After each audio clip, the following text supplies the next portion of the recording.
Diría que es una constitución desequilibrada, porque efectivamente asegura muchos derechos que nos faltaba asegurar. Yo en eso estoy de acuerdo, por ejemplo, el de vivienda, que no estaba.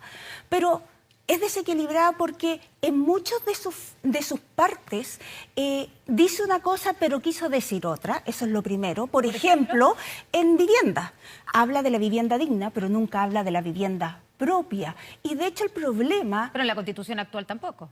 No habla, pero sí está suscrito a los tratados de libre comercio que sí lo hacen. Y a través de la suscripción a los tratados de libre comercio está sujeta a los derechos a vivienda.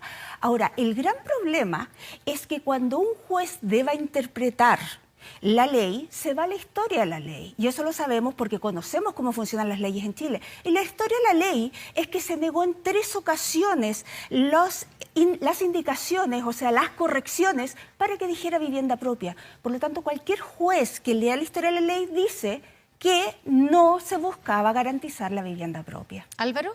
La historia de la ley no es la historia de la Constitución, es la historia de la ley y cómo se aplica la ley, y eso es lo que ven los jueces. Y en Chile es indudable que hay derecho a la vivienda propia. Creo que es una de las tantas cosas que se ha buscado levantar en contra de la Constitución que no tiene ningún fundamento en lo que está escrito en la nueva Constitución. Solo déjame decirte que el hecho que tú y yo opinemos distinto indica que hay incertidumbre respecto de ese punto, porque ni yo estoy mintiendo y probablemente tú tampoco estás mintiendo.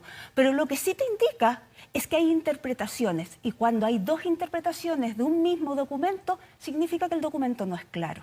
No. Cuando hay 2 interpretaciones, particularmente en este caso, lo que significa es que va a ser aclarado por la ley, como lo señala la propia Constitución en esta misma materia. Por lo tanto, va a ser el Congreso, con la composición que hoy conocemos, el que determine cómo se hace efectivo ese derecho. Es muy importante que los chilenos y chilenas entiendan que el proceso constitucional no termina el 4 de septiembre. De hecho, en su gran mayoría recién empieza, porque el grueso de las cosas que establece la nueva Constitución